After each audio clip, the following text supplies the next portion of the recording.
So നമ്മൾ ഇനി നമ്മുടെ സ്ട്രാറ്റജീസിലോട്ട് പോകുമ്പോൾ എങ്ങനെ കുറഞ്ഞ സമയം കൊണ്ട് മികച്ച മാർക്കിലോട്ട് എത്താമെന്ന് പറയുമ്പോൾ അതിനകത്ത് അനിലിൻ ബെൻസ് കാറുമായി രാവിലെയും വൈകുന്നേരം 2 വട്ടം ഇറങ്ങുന്നു.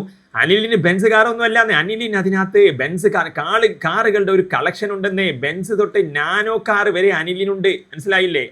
അപ്പൊ നാനോ കാറിലോട്ട് ആരോ ഹൈഡ്രോക്ലോറിക് ആസിഡ്. ഹലോ ഡിയസ്, വളരെ കുറഞ്ഞ സമയം കൊണ്ട് A+ അല്ല അതിനപ്പുറവും നേടാവുന്ന രീതിയിലുള്ള സ്ട്രാറ്റജീസ്, കോഡുകൾ, ട്രിക്കുകൾ എല്ലാമാണ് വീഡിയോസ് ആയിട്ട് ഇനി നമ്മുടെ ചാനൽ വഴി വരാൻ പോകുന്നത്. അപ്പോൾ നിങ്ങൾ സബ്സ്ക്രൈബ് ചെയ്ത് വെച്ചോളൂ. ഒപ്പം നമ്മുടെ കമ്മ്യൂണിറ്റിയുടെ ലിങ്ക്, കാരണം കമ്മ്യൂണിറ്റിയിലായിരിക്കും ഇതിന്റെ ലിങ്ക് ഡയറക്ട്ലി വരുന്നത്. അതുകൊണ്ട് അവിടെ കൂടി നിങ്ങൾ ജോയിൻ ആയിക്കോളൂ. ലിങ്ക് ഞാൻ കമന്റ് ബോക്സിൽ പിൻ ചെയ്യാം.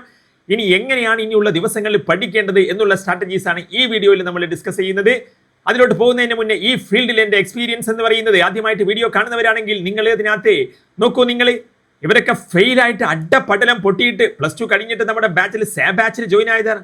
അല്ലാണ്ട് നമ്മുടെ ബാച്ചിൽ ജോയിൻ ആയിരുന്നെങ്കിൽ ഈ ഒരു അവസ്ഥയിലോട്ട് ഇവരെത്തുമായിരുന്നില്ല. ഇവര് 6 മാർക്കുമായിട്ട് സാറേ എങ്ങനെയെങ്കിലും ഒക്കെ ഒന്ന് പാസ്സാകണമെന്ന് പറഞ്ഞ് വന്നവരെ പോലും നിങ്ങൾക്കറിയാലോ, +2 റിസൾട്ട് വന്നാൽ പിന്നെ എക്സാമിലോട്ട് വളരെ കുറഞ്ഞ സമയമുള്ളൂ.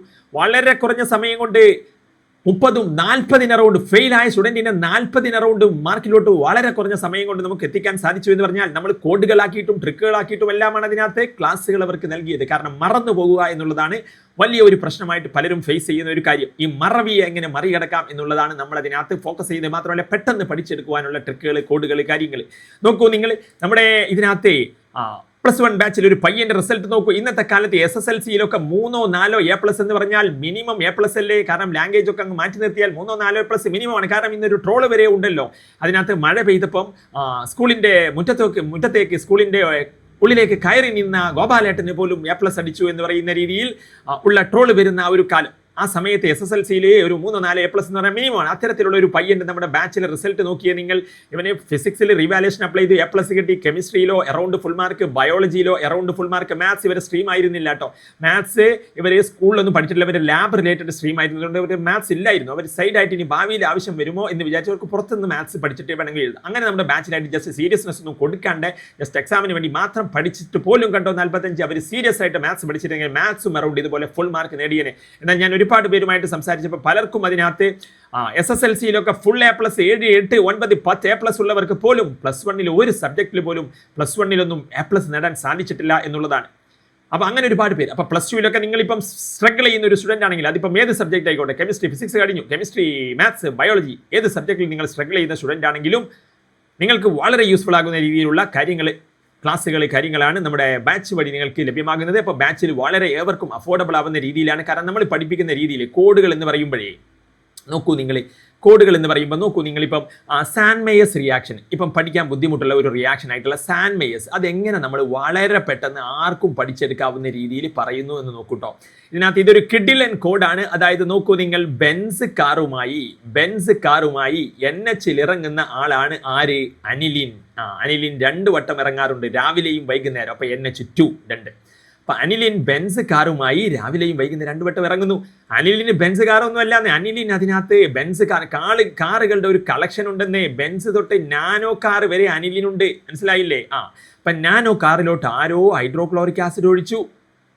അപ്പം അനിലിൻ എന്ത് ചെയ്തു? അനിലിന് ആകെ അതിനകത്ത് അനിലിന്റെ നാനോ കാർ, വളരെ ശ്രദ്ധയോടെ സൂക്ഷിക്കുന്ന നാനോ കാറിലോട്ട് ആരോ ഹൈഡ്രോക്ലോറിക് ആസിഡ് ഒഴിച്ചപ്പോഴേ അനിലിൻ അങ്ങോട്ട് ആകെ പൊട്ടിത്തെറിച്ചു. നോക്കല്ലേ എന്ന് പറഞ്ഞു. നോക്കല്ലേ എന്ന് എഴുതുമ്പോൾ ഇങ്ങനെ, മനസ്സിലായില്ലേ? നോക്കല്ലേ, NCL. അപ്പൊ നോക്കല്ലേ എന്ന് 2 വട്ടം പറഞ്ഞു, N2. അതുപോലെ അനിലിൻ പൊട്ടിത്തെറിച്ചു, ദേഷ്യപ്പെട്ടു, ചാർജ്ഡ് ആയി, പ്ലസ് ആൻഡ് മൈനസ്, മനസ്സിലായില്ലേ? അപ്പൊ N2 + Cl- ഇത് ബെൻസിൻ റിംഗ് ആണ്. അപ്പൊ അനിലിൻ നോക്കല്ലേ എന്ന് പറഞ്ഞു. ആളുകൾ ഇത് കേട്ട് നോക്കാതിരുന്നോ? ഇല്ല, ആളുകൾ കൂക്കൽ തുടങ്ങി, കൂക്കൽ.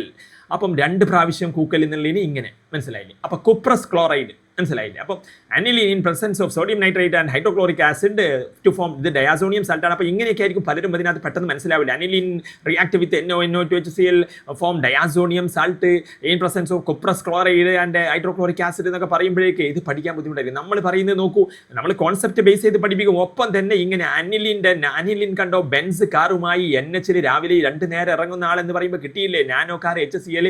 അത് നോക്കല്ലേ NCl 2 വട്ടം പറഞ്ഞു, N2 + Cl- അങ്ങനെ ആളുകൾ കൂക്കൽ തുടങ്ങി. അപ്പൊ കൂക്കൽ എന്ന് പറഞ്ഞാൽ ഇതിനകത്ത് നിങ്ങൾക്ക് വേണമെങ്കിൽ ഇങ്ങനെ എഴുതാം, 2 എണ്ണം എഴുതണമെന്നില്ല. അവിടെ കുപ്രസ് ക്ലോറൈഡിനെ നിങ്ങൾക്ക് വേണമെങ്കിൽ കൂക്കൽ എന്നുള്ള രീതിയിൽ ഡയറക്ട്ലി എഴുതാം. കാരണം അത് 2 ആയതുകൊണ്ട് അങ്ങോട്ട് ഇങ്ങനെ എഴുതാം. അപ്പം ആളുകൾ നോക്കല്ലേ എന്ന് പറഞ്ഞപ്പോൾ ആളുകൾ കൂവൽ തുടങ്ങിയപ്പോൾ അനിലിന് അവർക്ക് നേരെ എന്തെടുത്തു? അതിനകത്തെ കല്ലെടുത്തു എന്നാണ്. കല്ലൊന്നും എടുക്കരുത് കേട്ടോ. അപ്പം അതിനകത്തെ ഇവിടെ കല്ലെടുത്തു എന്ന് പറയുമ്പോൾ നമ്മൾ എന്താണ്? ക്ലോറോബെൻസീൻ കണ്ടില്ലേ? അപ്പം ഇതിനകത്തെ ഇവിടെ ബെൻസീനിൽ. അപ്പം ഇതാണ്. ഇനി മറ്റൊരു കഥയുണ്ട്. നമ്മുടെ സുന്ദരിയായ ഒരു അതിനകത്ത് അനിലിനാകെ പൊട്ടിത്തെറിച്ചപ്പോൾ ആളുകളും അതിനകത്ത് അനിലിനെ തണുപ്പിക്കുന്ന കാര്യങ്ങളും മറ്റൊരു കാര്യങ്ങളുണ്ട്. അപ്പോൾ ഇങ്ങനെ ഒരുപാട് കാര്യങ്ങളായിട്ടാണ്. മാത്രമല്ല നമ്മുടെ ഒരുപാട് കോഡുകൾ. അപ്പോൾ അതുകൊണ്ട് തന്നെ നിങ്ങൾ സ്ട്രഗിൾ ചെയ്യുന്ന ഒരു സ്റ്റുഡൻ്റ് ആണ്. ഇതിപ്പം ഏത് സബ്ജക്റ്റ് ആയിക്കോട്ടെ, മാത്സിൻ്റെ ഒക്കെ നമ്മൾ വീഡിയോസ് വരാനിരിക്കുന്നുള്ളൂ. അപ്പോൾ സബ് ചെയ്ത് വെച്ചോളൂ കേട്ടോ. അപ്പോൾ ഈ നമ്പറിൽ എന്നെ കോൺടാക്ട് ചെയ്തോളൂ. 77 36 70 70 45. അപ്പം നമുക്കിനി എങ്ങനെയാണ് പഠിക്കേണ്ടത് എന്നുള്ള കാര്യങ്ങൾ അതിനകത്ത് പറയാം. സോ നമ്മൾ ഇനി നമ്മുടെ സ്ട്രാറ്റജീസിലോട്ട് പോകുമ്പോൾ എങ്ങനെ കുറഞ്ഞ സമയം കൊണ്ട് മികച്ച മാർക്കിലോട്ട് എത്താമെന്ന് പറയുമ്പോൾ അതിനകത്ത് നിങ്ങൾക്ക് പെട്ടെന്ന് പഠിക്കാവുന്ന ഒരു ചാപ്റ്ററാണ് കെമിക്കൽ കൈനറ്റിക്സ്. അപ്പോൾ കെമിക്കൽ കൈനറ്റിക്സ് വളരെ സിമ്പിളാണ്. ആ ഒരു ചാപ്റ്ററിന് ഹൈ മാർക്ക് 8 മാർക്ക് വെയിറ്റേജ് ഉണ്ട്.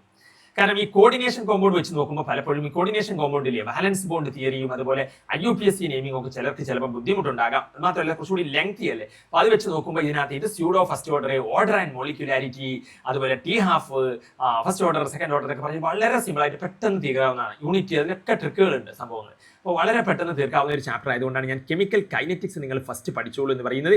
ദെൻ പിന്നീട് നിങ്ങൾക്ക് തിയറി ഉള്ള ചാപ്റ്റേഴ്സ് എന്ന് പറയുമ്പോൾ ബയോമോളിക്യൂൾ വളരെ പെട്ടെന്ന് തീർക്കാൻ പറ്റും. അപ്പോൾ പെട്ടെന്ന് തന്നെ നിങ്ങൾക്ക് ഒരു 3-4 ചാപ്റ്റേഴ്സ് അങ്ങ് തീരുമ്പോഴേ ആ ഒരു കോൺഫിഡൻസ് അങ്ങ് വരും. പിന്നെ ഇതിനകത്ത് D&F നിങ്ങൾക്ക് പെട്ടെന്നതും തിയറിയാണ്, പ്രഡിക്റ്റഡ് ആയിട്ടുള്ള ക്വസ്റ്റ്യൻസ്. അതിനകത്ത് മാഗ്നറ്റിക് മൊമെൻറ്റ്, അതുപോലെ കളറ്, ലാന്തനോയിഡ് കൺട്രാക്ഷൻ. അതിന് ഏറ്റവും ഫസ്റ്റ് കെമിസ്ട്രി ബുക്ക് തുറന്നാൽ പഠിക്കേണ്ടത് ലാന്തനോയിഡ് കൺട്രാക്ഷൻ. അപ്പോൾ അതുമായിട്ടൊക്കെ ബന്ധപ്പെട്ട് 5 സ്റ്റാർ ക്വസ്റ്റ്യൻസ് വീഡിയോസ് ഇപ്പം അങ്ങോട്ട് വരും. അപ്പോൾ അതിനായിട്ട് വെയിറ്റ് ചെയ്ത് നിന്നോളൂ, സബ് ചെയ്ത് വെച്ചോളൂ. അപ്പോൾ നിങ്ങളുടെ സപ്പോർട്ടാണ് എല്ലാം കേട്ടോ. കാരണം നിങ്ങൾ ഇതിനകത്ത് നമ്മൾ വീഡിയോസ് ചെയ്തിട്ട് അതിനകത്ത് നമുക്ക് സപ്പോർട്ട് ലഭിച്ചില്ലെങ്കിൽ വീഡിയോ ചെയ്യാനുള്ള മോട്ടിവേഷൻ ഉണ്ടാവില്ല. അപ്പോൾ നിങ്ങൾ ശ്രദ്ധിക്കുക. അപ്പോൾ ഇതിനകത്ത് നിങ്ങൾക്കിപ്പം ഒരു ലൈക്ക് കമൻറ്റ് ഒക്കെ ചെയ്യാൻ ബുദ്ധിമുട്ടുണ്ടാവില്ല. അപ്പോൾ നിങ്ങളുടെ ചങ്കളിലോട്ടൊക്കെ ഷെയർ ചെയ്യുക. ലൈക്ക് കമൻറ്റ് ഷെയർ സബ്സ്ക്രിപ്ഷൻ ഒക്കെയാണ് നമ്മുടെ സപ്പോർട്ട് എന്ന് പറയുന്നത്.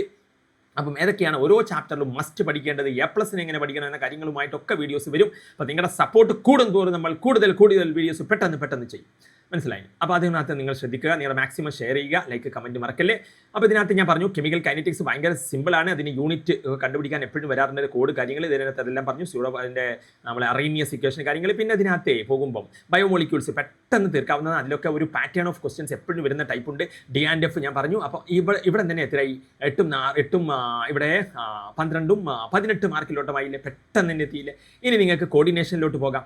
അവിടെ 11 മാർക്കുണ്ട്. അപ്പം ഇവിടെ തന്നെ പെട്ടെന്ന് ഒരു 3-4 ചാപ്റ്റേഴ്സ് അങ്ങ് തീരുന്നു എന്നുള്ളത് നിങ്ങൾക്ക് വളരെ യൂസ്ഫുൾ ആയിരിക്കും. ദെൻ നിങ്ങൾക്ക് പിന്നീട് എയ്തർ നിങ്ങൾക്ക് എന്ത് ചെയ്യാം, സൊല്യൂഷൻ നിങ്ങളിപ്പോൾ പലരും പഠിച്ച ഒരു ചാപ്റ്റർ ആണെങ്കിൽ നിങ്ങൾക്ക് എന്ത് ചെയ്യാം, സൊല്യൂഷനിലോട്ട് പോകാം. കാരണം ഹെൻറീസ് ലോയും റോൾസ് ലോയും ഐഡിയൽ സൊല്യൂഷനും ഗ്രാഫ് അതൊക്കെ ഭയങ്കര സിമ്പിളാണ്. അപ്പോൾ അതുകൊണ്ട് തന്നെ പെട്ടെന്ന് നിങ്ങൾക്ക് എന്ത് ചെയ്യാം, സൊല്യൂഷനിലോട്ട് പോകാം. അവിടെ കുഴപ്പമില്ല. സൊല്യൂഷനിൽ ഒരു ന്യൂമറിക്കൽ ഉണ്ട്. ഈ 9 മാർക്ക് എന്ന് പറയുമ്പോഴേ അവസാനം എപ്പോഴും ഒരു ന്യൂമറിക്കൽ വരും. അത് ചിലർക്ക് ബുദ്ധിമുട്ടുണ്ടാകും. പക്ഷേ അത് മസ്റ്റായിട്ട് നിങ്ങൾ പഠിച്ചു പോകാൻ ന്യൂമറിക്കലാണ്.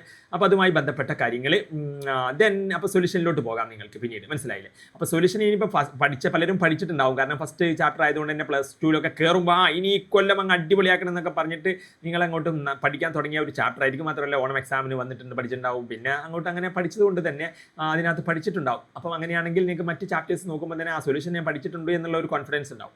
പിന്നെ നിങ്ങൾക്ക് അതിനകത്ത് നമ്മൾ പറഞ്ഞു കെമിക്കൽ കൈനറ്റിക്സിലോട്ട് പോയി കഴിഞ്ഞാൽ പിന്നെ D&F കോർഡിനേഷനും നമ്മളിപ്പം തീർത്തു. കോർഡിനേഷനിൽ IUPAC നെയിമിംഗ് എങ്ങനെയാണ് പലർക്കും ബുദ്ധിമുട്ടുണ്ടാവും. വളരെ സിമ്പിളാക്കി പഠിപ്പിക്കുന്ന രീതിയിലുള്ള വീഡിയോസ് നമ്മൾ ചെയ്തിട്ടുണ്ട്. ലിങ്ക് ഞാൻ കമൻറ്റ് ബോക്സിൽ പിൻ ചെയ്യാം. അപ്പോൾ ഇതിനകത്ത് ചിലപ്പം അതിനകത്ത് മറന്നു പോയി കഴിഞ്ഞാൽ നിങ്ങളൊന്ന് ഓർമ്മിപ്പിച്ചാൽ മതി. കമൻറ്റ് ബോക്സിൽ ഞാൻ അതിനകത്ത് പിൻ ചെയ്യാം.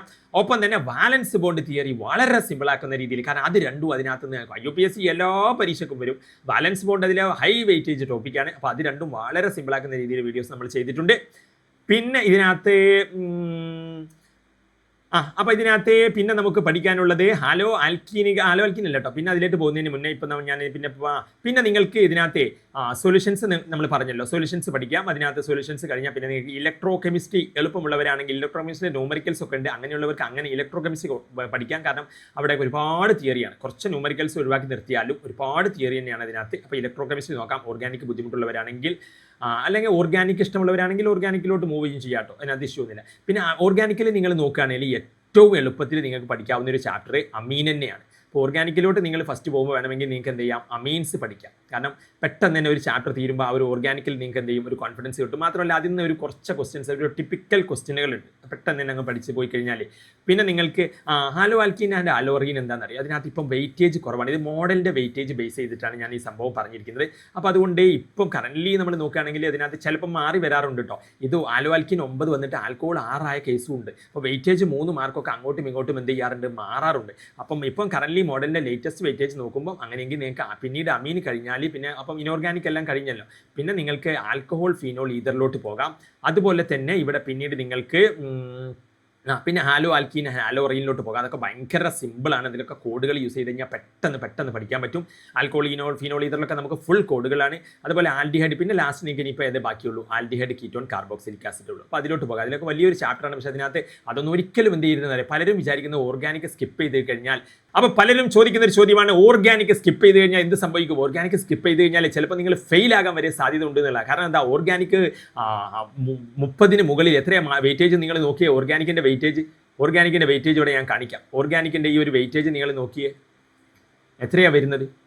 അപ്പോൾ ഇവിടെ ഹാലോ ആൽക്കീൻസ് 5, ഇത് 9, അപ്പോൾ 14, 14, 15, 25, 25, 30 കണ്ടോ. എറൗണ്ട് 60-ൽ 30 എന്ന് പറയുമ്പം എറൗണ്ട് ഹാഫ്. പിന്നെ ബാക്കി നിങ്ങൾക്കപ്പം എത്രയാണ്. അതുകൊണ്ട് ഓർഗാനിക് സ്കിപ്പ് ചെയ്യുന്നവർ പലപ്പോഴും എന്ത് ചെയ്യാറുണ്ട്, കാരണം നിങ്ങൾ വിചാരിക്കുന്ന പോലെ ഇനോർഗാനിക്കിൽ ചിലപ്പം ക്വസ്റ്റ്യൻസ് എന്താകും, അങ്ങ് ടഫ് ആകും. ഓർഗാനിക്കോ ചിലപ്പോൾ സിമ്പിൾ ആവും ചെയ്യും. അപ്പം അങ്ങനെയൊക്കെ വരും. അതുകൊണ്ട് ഒരു ചാപ്റ്ററും സ്കിപ്പ് ചെയ്ത് പോകുന്നത് ഒരു നല്ല തീരുമാനമല്ല എന്നുള്ളതാണ്. അപ്പോൾ നിങ്ങൾ മാക്സിമം അടിപൊളിയായിട്ട് പഠിക്കുക. അടുത്ത വീഡിയോക്ക് വേണ്ടിയിട്ട് നമ്മളെ സപ്പോർട്ട് ചെയ്യാൻ മറക്കണ്ട. അപ്പം അതിനകത്ത് നിങ്ങൾക്ക് എന്തെങ്കിലുമൊക്കെ ആവശ്യമുള്ള വീഡിയോസ് കാര്യങ്ങളൊക്കെ ഉണ്ടെങ്കിൽ താഴെ കമൻറ്റ് ചെയ്യൂ. ഒപ്പം നമ്മുടെ ബാച്ചിൽ ജോയിൻ ആകാൻ ഞാൻ പറഞ്ഞല്ലോ, വളരെ അഫോർഡബിൾ ആണ് കാര്യങ്ങളെല്ലാം. 77 36 77 36 70 70 45. അപ്പം 77 36 70 70 45 കോൺടാക്ട് ചെയ്യാൻ മറക്കണ്ട. ഒപ്പം കമ്മ്യൂണിറ്റിയിൽ ജോയിൻ ആയിക്കോളൂ. നമുക്ക് അടിപൊളിയായിട്ട് ആ ഒരു വൈബിൽ പഠിക്കാം. അപ്പോൾ that's all. Thanks for watching.